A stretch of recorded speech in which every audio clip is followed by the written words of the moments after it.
आज का टॉपिक है स्टेजेस ऑफ क्राइम। टॉपिक पे आने से पहले अपन क्राइम को समझते हैं। Any act or omission is a crime if such act or omission is forbidden by law. कोई भी कार्य या लोग अपराध है यदि उसे विधि के द्वारा प्रतिष्ठित किया गया है। कार्य क्या है? चोरी करना, हत्या करना, मारना, पीटना। ओमिशन यानी कि कोई कार्य नहीं करना। जैसे कि जेलर की ड्यूटी है उसके संरक्षण में जो भी कैदी है उसको भोजन प्रोवाइड कराए। कैदी को वो भोजन प्रोवाइड नहीं कराता और कैदी मर जाता है तो यहाँ ओमिशन भी पनिशेबल होगा।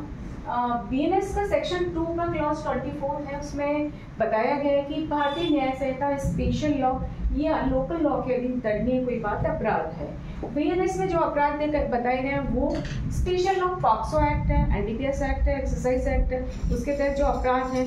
इसके अलावा लोकल लॉ यानी म्युनिसिपैलिटीज लॉ, पंचायत एक्ट है, उसके तहत जो भी अपराध बताए गए हैं उसके अधीन दंडनीय कोई बात अपराध है। स्टेज ऑफ क्राइम पे चलते हैं। फर्स्ट स्टेज है इंटेंशन। इंटेंशन यानी कि क्रिमिनल इंटेंट या गिल्टी माइंड, क्योंकि व्यक्ति अपराध सीधे जाके नहीं करता जब तक कि उसके मन में कोई फीलिंग ना आए, बदले की भावना ना आए, क्रिमिनल इंटेंट ना आए। तो इंटेंशन को अपन लैटिन मैगजीन से समझते हैं एक्टस नॉन फेसिव निसी मैंसिट्रिया, कि कार्य किसी व्यक्ति को अपराधी नहीं बनाता जब तक कि उसका मन दोषी ना हो। इसके लिए फिजिकल एलिमेंट के साथ मेंटल एलिमेंट होना चाहिए। आर वर्सेस कंडू के केस से अपन इंटेंशन को समझते हैं।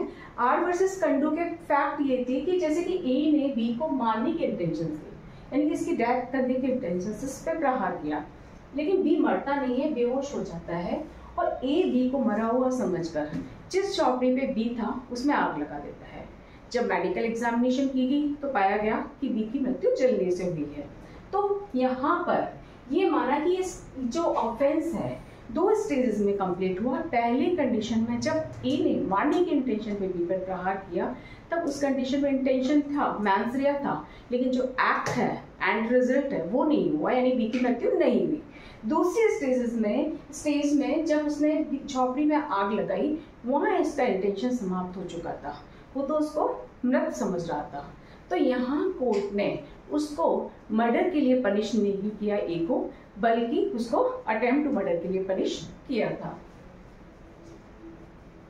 इसके अलावा इंटेंशन के महत्व को अपन इस लैटिन मैगजीन से समझते हैं। एक्टस मी इनविटो, एक्टस मी इनविटो फैक्टस नॉन ईस्ट मैंस एक्टस, एक्टस मी इनविटो फैक्टस नॉन ईस्ट मैंस एक्टस। An act done by me against my will is not my act. मेरी इच्छा के विरुद्ध मेरा कोई कार्य मेरा नहीं है।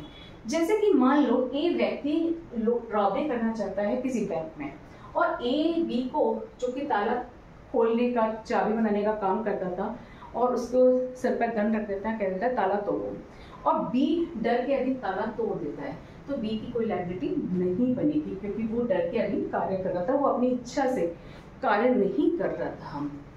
लेकिन इंटेंशन के मामले में एक्सेप्शंस भी हैं जहाँ स्ट्रिक्ट लायबिलिटी एक्यूज की बनती है। जैसे 294 बीएनएस, 294 पहले जो 292 आईपीसी के रूप में जाना जाता था, जो कहता है कि अगर किसी व्यक्ति के पास अश्लील पुस्तकें पाई जाएगी तो वो दोषी होगा, या मैंसरिया का कोई लेना देना नहीं है। तो यहाँ लेडी जर्नलिस्ट नामक एक केस, एक पुस्तक किसी पुस्तक विक्रेता के पास पाई जाती थी। केस का नाम था रणजीत डी उडेशी केस। तो यहाँ पुस्तक विक्रेता का तर्क था कि मेरा मैंसरिया नहीं है, पुस्तक विक्रेता के पास बहुत सारी पुस्तकें पाई जाती है, मेरे पास बहुत सारी पुस्तकें, मुझे नॉलेज नहीं कौन सी पुस्तक अश्लील है। तो कोर्ट ने कहा कि 292 आईपीसी की भाषा स्पष्ट है, अगर किसी व्यक्ति के पास अश्लील पुस्तकें पाई जाएंगी तो वो दोषी होगा। स्ट्रिक्ट लायबिलिटी को हम आर वर्सेस प्रिंस के केस से भी समझेंगे। आर वर्सेस प्रिंस में था, प्रिंस हेनरी प्रिंस क्या करता है, एक लड़की को जो कि दिखने में 20 साल की लगती थी, और उस लड़की ने बोला था कि मैं 18 साल से ऊपर की हूँ, और उसे ले जाता है यहाँ पर, जबकि उस लड़की की उम्र क्या थी, 16 वर्ष से कम थी। तो प्रिंस को offence against the person act 1861 के सेक्शन 55 के तहत पनिश किया गया था। प्रिंस का कहना था कि मेरा मैंसरिया नहीं था, लेकिन कोर्ट ने कहा कि लैटिन टर्म यानी कि मैलम इनसे का यानी कि कार्य जो भी आपने एक्ट किया है वो खुद अपने आप में गलत है, तो आपकी लायबिलिटी बनेगी। और इसके अलावा कोर्ट का कहना था कि ये इस एक्ट का पर्पस क्या है, offence against the person act कि प्रोटेक्ट द यंग गर्ल। तो यहाँ पर प्रिंस का यह तर्क ये मैंसरिया नहीं था, कोर्ट ने इस तर्क को नहीं माना और प्रिंस की स्ट्रिक्ट लायबिलिटी की तरह पनिश किया। सेकेंड स्टेज है प्रिपरेशन। प्रिपरेशन है तैयारी, अपराध करने के लिए साधनों को एकत्रित करना, मारने के लिए कोई व्यक्ति किसी की जहर लेके आता है, गन लेके खरीद कर लेके आ रहा है या कुछ और लेके आ रहा है। प्रिपरेशन सामान्यतः दंडनीय नहीं है, लेकिन कुछ अपराध करने की प्रिपरेशन सामान्यतः दंडनीय है, जैसे कि भारत सरकार के विरुद्ध युद्ध करने के आशय से आयुध आदि संग्रह करना या युद्ध की तैयारी करना, या भारत सरकार सेक्शन 154 बीएनएस का है जो कि 126 आईपीसी का था। भारत सरकार के साथ शांति का संबंध रखने वाले विदेशी राज्य क्षेत्र में लूटपाट करने की तैयारी करना। इसके अलावा 300 पैन का 4th क्लॉज डकैती करने की तैयारी करना, जो कि बीएनएस का सेक्शन आईपीसी का सेक्शन 399 था। इसके अलावा कॉइन है, गवर्नमेंट स्टैम्प है, करेंसी नोट है, बैंक नोट है कि काउंटरफीटिंग करना, फोर्जिंग करना, उसकी प्रिपरेशन करना। थर्ड स्टेज है अटेम्प्ट यानी कि उस दिशा में कार्य करना, अगर वो कंप्लीट हो जाए तो जो मुख्य अपराध है वो कंप्लीट हो जाएगा, लेकिन अपराध नहीं होता है तो अटेम्प्ट के रूप में पनिशेबल होगा। जैसे एक पर्सन बी को मारने की इंटेंशन से गोली चलाता है और बी साइड में हो जाता है और गन उसके पास से निकल जाती है, तो यहाँ पर बी मरा नहीं, लेकिन यहाँ अटेम्प्ट टू मर्डर हो गया। अटेम्प्ट दो प्रकार से होता है, possible attempt, impossible attempt. Possible attempt यानी कि बी सामने था और ए ने शूट किया, यानी कि अगर बी साइड में हटता नहीं तो मर जाता। पॉसिबल अटेम्प्ट यानी कि सामने वाले व्यक्ति की मृत्यु की संभावना थी, सामने था। इम्पॉसिबल अटेम्प्ट यानी कितना भी प्रयत्न कर लो पॉसिबल हो नहीं सकता था, यानी कि अगर ए बी के घर जाता है बी को मारने की इंटेंशन से और बी के बेडरूम में देखता है कि बी सो रहा है, जबकि बी सो नहीं रहा था, वहाँ तकिए थे, तकिए के ऊपर रजाई पड़ी हुई थी और बी समझकर उस पर शूट करता है तकियों पर, तो यहाँ पे बी मर नहीं सकता था। या ए मूर्ति को व्यक्ति समझकर बी समझकर उस पर शूट करता है, ये इम्पॉसिबल अटेम्प्ट है। इसके अलावा जैसे कि चोरी करने के पर्पज से किसी व्यक्ति के जेब में हाथ डालना, जेब में कुछ नहीं मिलता, तो ये क्या है, इम्पॉसिबल अटेम्प्ट है।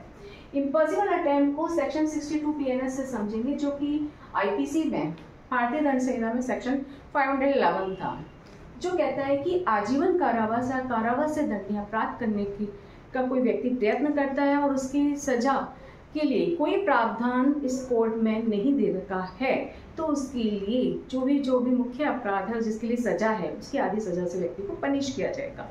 सेक्शन 62 में ही दो इलस्ट्रेशन दे रखे हैं कि कोई व्यक्ति दूसरे व्यक्ति की जेब में हाथ डालता है चोरी करने के पर्पज से, लेकिन उसके जेब में कुछ नहीं मिलता, तो यहाँ इम्पॉसिबल अटेम्प्ट के रूप में व्यक्ति को पनिश किया जाएगा। चोरी की जो भी सजा है उसकी आधी सजा से पनिश किया जाएगा। उसी प्रकार एक इलस्ट्रेशन दे रखा है कि व्यक्ति एक बॉक्स है उसको तोड़ता है, उसको सोचता है कि इसके अंदर ज्वेलरी है, कुछ कीमती सामान है, लेकिन उसके अंदर कुछ नहीं निकलता, तो इम्पॉसिबल अटेम्प्ट के रूप में व्यक्ति को पनिश किया जाएगा।